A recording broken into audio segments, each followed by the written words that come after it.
Hello and welcome. I'm Jenny Hall. Thanks for joining me for another card making tutorial. Today I'm creating a simple black and white design using delightfully detailed laser cut paper. This is a new paper type that is in the 2018 Stampin' Up! Catalog. There are several sheets of each design, and this is a very fine, very detailed paper. It's white on one side, and the opposite side is vanilla. All of the images are laser cut, and so they're much more detailed than what we can get with our Thinlits dies and keep it a very flat, very pliable paper. It's really nice to work with. I'm using this one long strip because I want to create a look of lace on just this very simple design. So I'm going to create some contrast on the center portion of that piece by adding a piece of black cardstock behind it. To keep with the black theme and move the eye around, I wanted to continue that black color by using it for my sentiment that is from Dragonfly Dreams stamp set and the detailed Dragonfly Thinlits dies. Thinking about what could accent this panel gave me a bit of a, maybe I would call it a stall, until I came upon the idea of the dragonflies. So this is not a new product. This is from last year's catalog, but it is still available for purchase. I like the idea of using just a few of those little small dragonflies to bring the eye around.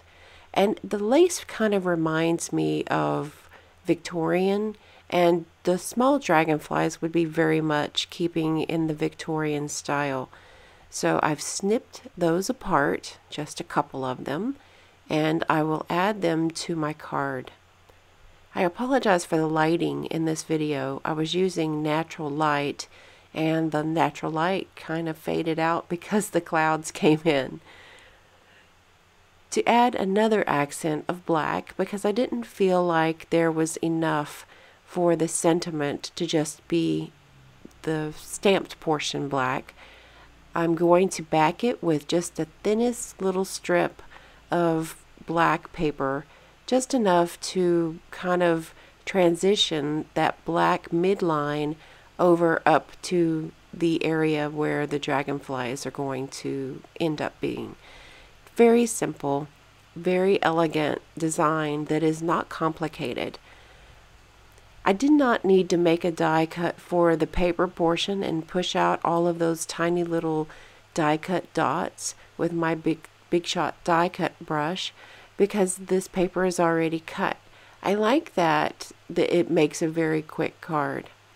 And keeping it into a simple design is in keeping with the same theme.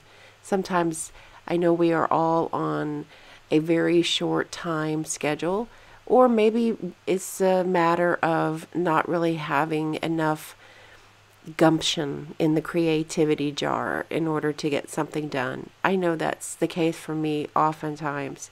If I run short on an idea and I have a deadline, then I'll go to something that's already die cut in a little bin, and then that will help me be able to visualize the idea of a new design using that particular piece of paper.